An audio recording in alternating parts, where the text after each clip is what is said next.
what is the meaning of this verdict, sir? And what next for Sheikh Hasina? As you know, the judiciary has been weaponized there with former judges, and many judges have been removed, and the interim government has put in their own people there. So nobody is surprised by this verdict. Any legal bearing on us, on India also to hand her over? But there is a provision, bilateral extradition treaty is there. However, there is a very, very major exception in the treaty, which is regarding political crimes or political kind of charges that are brought.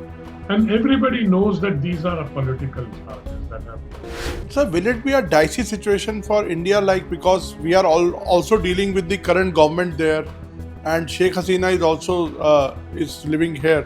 Well, I think the current government in Dhaka will now say, look, she has been convicted. Now you hand her over. But these are handing her over on extradition is a legal process. Sir, Sheikh Hasina has also rejected all the allegations, this verdict, and she has also called it a political vendetta. Sir, but when we call it a political, are you questioning the style of probe, or are you questioning the decision making? Well, I think it was all fixed because as you know, the judiciary itself was overhauled, and all the Supreme Court judges were in fact asked to resign at gunpoint almost. So in nutshell, sir, you are saying that the Jamaat and other political forces, they are playing a role behind what we are seeing now. And do you also see a role of a foreign hand, say ISI, or some people also allege that CIA? Well, there is a foreign hand within courts. Now, you can call it whatever you want, ISI, CIA. There is a very strong belief that the agitation conducted against Hasina had a foreign hand in it. Sheikh Hasina has recently given some interviews to some media houses, in which she has said that Pakistan has still not, apologized for what they have done in the past in this country. But still this government is working with them. And secondly, she's saying that she is willing to return to Bangladesh for politics in the future. How do you look at this, sir? Well, to return, she will have to sort of overturn this judgment, for example. How to do that? That's a legal issue. And Pakistan indeed has never apologized formally. The International Crimes Tribunal has given a verdict against Sheikh Hasina, and she has been given a death sentence. And to understand the consequences and what next in this case is with us is Mr. Pinak Chakravarty, and he has served in Bangladesh twice, once at the capacity of High Commissioner during 2006 to 9. So can we in my first question, I just want to understand what is the meaning of this verdict, sir, and what next for Sheikh Hasina now? Well, I think the verdict is part of the political vendetta that has been organized and has been going on against Sheikh Hasina and the Awami League. So it is a continuation of that process. As you know, the judiciary has been weaponized there with former judges, and many judges have been removed, and the interim government has put in their own people there. So nobody is surprised by this verdict. And I think it means that now the Awami League has to decide whether they will carry on the struggle or they keep quiet, which I doubt very much. I think the struggle will go on, and the verdict will not be accepted by the Awami League. But sir, what is her future now? Does it have any bearing on her? Because she is living in India, I believe, in exile, and this entire trial happened in absentia. So any legal bearing on us, on India also to hand her over? No, not yet. I mean, there has to be a formal, the Bangladesh government, which is interim government, and many regard it as unconstitutional. So whether they will now will file, extradition, request with the Indian government. Because there is a provision, bilateral extradition treaty is there. However, there is a very, very major exception in the treaty, which is regarding political crimes or political kind of charges that are brought. And everybody knows that these are political charges that have been brought. And the verdict is also kind of part of the vendetta politics. So, will it be a dicey situation for India? Like, because we are all also dealing with the current government there, and Sheikh Hasina is also is living here. So, do you think this new verdict is going to add some issues vis-a-vis her stay here? Well, I think the current government in Dhaka will now say, "Ki, look, she has been convicted. Now you hand her over." But these are handing her over on extradition is a legal process. So they will have to go through the legality, which means going to court in India and filing extradition charges, getting an order from a court. If an Indian court orders it, then of course the government of India will comply. But I don't think that has happened yet. So we'll have to wait and see what they do. And of course, the fact that she's been in India is not new. She's been in India since last August when she was overthrown. And they were demanding even at that time, please hand her over. And we said, no, you go through the extradition process. I mean, she was not a convicted criminal when she came here. It was they who drove her out and they brought her here. We did not do anything to invite her here to come and take refuge. She decided and we agreed. So, sir, as you said in your opening remark that she is going to struggle, what is your hunch like? What is your assessment? Do you think she's going to fight it out with the current government there? Because they are banned. Obviously, the next election they cannot contest because there is a ban on Awami League. So, what next for the political future of the country? Well, I think if they want elections which they want to be regarded as free, fair, and inclusive, then they will have to allow the Awami League to participate. You cannot have a free and fair election and inclusive election in Bangladesh by banning the largest party, the Awami League. Now you may give Hasina the death sentence, but the party remains. They have even deregistered the party, or I think they have suspended its registration as a political party. But if they do that, then the elections are a foregone conclusion. Then there is nothing free and fair and inclusive about it.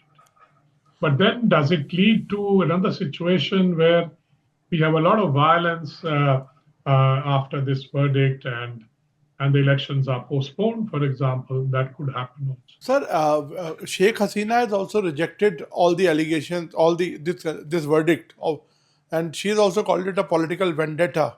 Sir, but when we call it a political, what are you questioning the style of probe, or are you questioning the decision making, or do you think that the proper course was not adopted during this process? Well, I think it was all fixed because as you know, the judiciary itself was overhauled, and all the Supreme Court judges were, in fact, asked to resign at gunpoint almost. So I think those things have happened. They are on record now. So I think the judiciary was a new judiciary was created under the same old ICT, but the judges were changed, everybody was changed, and then this whole trial took place. How free and fair the trial was, everybody's asking the same question. After all, who defended her, and what were the charges? There were about 5 major charges. She's being accused and convicted of murdering somebody somewhere. She's the prime minister. She didn't go and murder anybody, but they are blaming her for having ordered that, to the police and others. And I think the former police IG, is also one of those accused, but he's become an approver. So he's spilled all the beans, so to speak. They said they have gone through the records, like telephone conversations, where they claim that Hasina ordered the firings, etc. Now, I don't know. I mean, I'm not privy to those telephone conversations, but that's what they claim, and they will have to publish the evidence so that people can see whether it has been free and fair. Sir, you have seen Bangladesh affairs very, very closely. So, sir, how do you look at the popularity of Sheikh Hasina there now? Since we have seen very violent protests against her, of course, there was also a very violent retaliation from the government that time. So, do you think it is feasible for her to go back and fight an election or fight a case? Uh, is it actually conducive? And you have seen multiple times regime changes in Bangladesh. So, what future do you see, political future do you see for the country? Well, I think it's at the moment it's impossible for Hasina to return because then they will be hanged. She will be hanged. She'll be saying, okay, you are convicted, go to jail, and I don't know whether there is any process for appeal. I doubt. I think they have removed the appeal process also, and then of course then she'll be hanged if she goes back. That's bound to happen because the same ICT had convicted the Jamaat leaders who were part of the 1971 genocide. So the Jamaat has not forgiven her. And I think they will want her hanged. And that's the whole process. And I think Jamaat is really calling the shots now with Professor Yunus in the position of whatever chief advisor. But he's basically, kowtowing to them. But he himself is also very anti-Hasina, we must remember. And he also fancies that he must play a political role. And he was politically ambitious even in 2007 when he wanted to, when he floated a party and wanted to fight elections. But then his party just disappeared after some time, but they couldn't win anything. And then after that, he was subjected to, by the Hasina government, a lot of legal cases on money laundering for not paying properly the taxes. So those things, I think, embittered him also against Hasina because he felt that he was being harassed and by these cases. Although these cases have now been removed because as soon as he came to power, he withdrew all the cases because he was in government and he could do that. So, in nutshell, sir, you are saying that the Jamaat and other political forces, they are playing a role behind what we are seeing now. And do you also see a role of a foreign hand, say ISI, or some people also allege that CIA? There is a foreign hand within courts. Now you can call it whatever you want, ISI, CIA. There is a very strong belief that Hasina, the agitation conducted against Hasina, was also had a foreign hand in it, or in different ways, and because a decision was taken somewhere that she's not cooperating in with that country which wanted certain facilities there in Bangladesh, etc.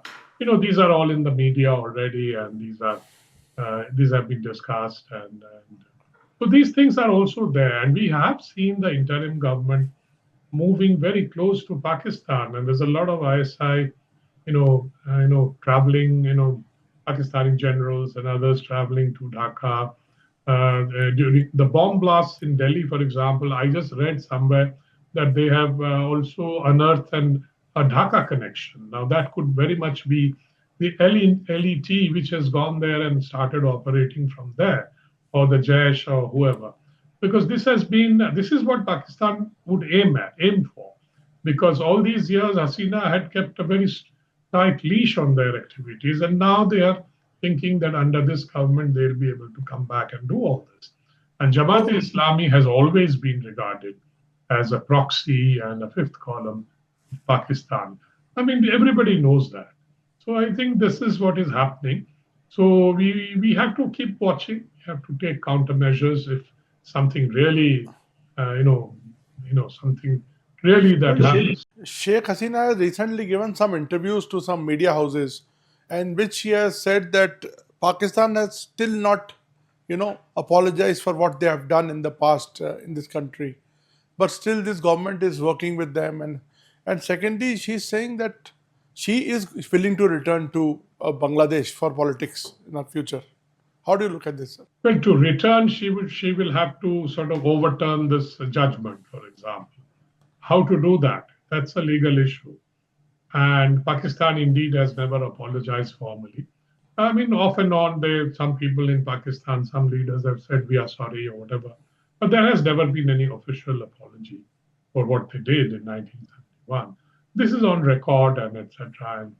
And I think the Jamaat-e-Islami, which was also accused of collaboration with Pakistan, has been sort of kind of walking back on that and saying, no, we have changed. We want, we made some mistakes, kind of an oblique way they have, because they were the kind of a, you know, the tool which was used to commit genocide, apart from the Pakistani soldiers themselves, who did all the killings and the rapes and.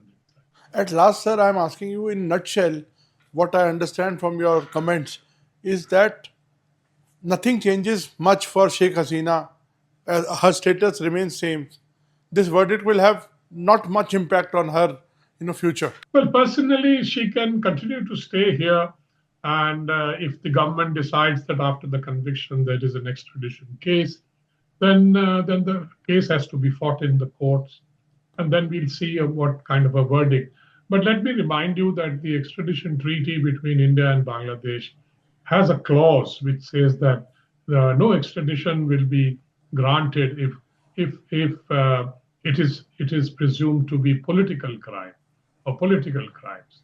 Now, this is clearly one that is regarded as a political crime. So I don't see extradition happening. So she will continue to stay here, and I think the Awami League will take the matter, politically, and perhaps do whatever they want to do in And Bangladesh. is the tide turning in Bangladesh, sir? Do you see any change? Because is there a realization that the current government is not doing too good for the country? Well, if you use the economic measures to ask questions, nobody is happy.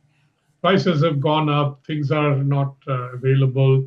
So, and the common people are indeed suffering. There are a lot of, I think, media stories on how they are, complaining about price rise and things like that. And Bangladesh's economy has certainly slipped, although although trade is going on, and we have not really interfered in that. And but there have been some steps taken to, kind of a tit for tat, because Bangladesh began it. So India had to take some steps. These are basically non-tariff barriers on export of goods from Bangladesh or export of goods from India. But then that's not too much. But trade is going on. I think normal. They are dependent on India for a lot of essential commodities, and that's going on because we I think the government of India basically took the decision that the common people should not be punished for something that is political. Thank you so much for talking to us, sir. Thank you so much, sir. Thank you.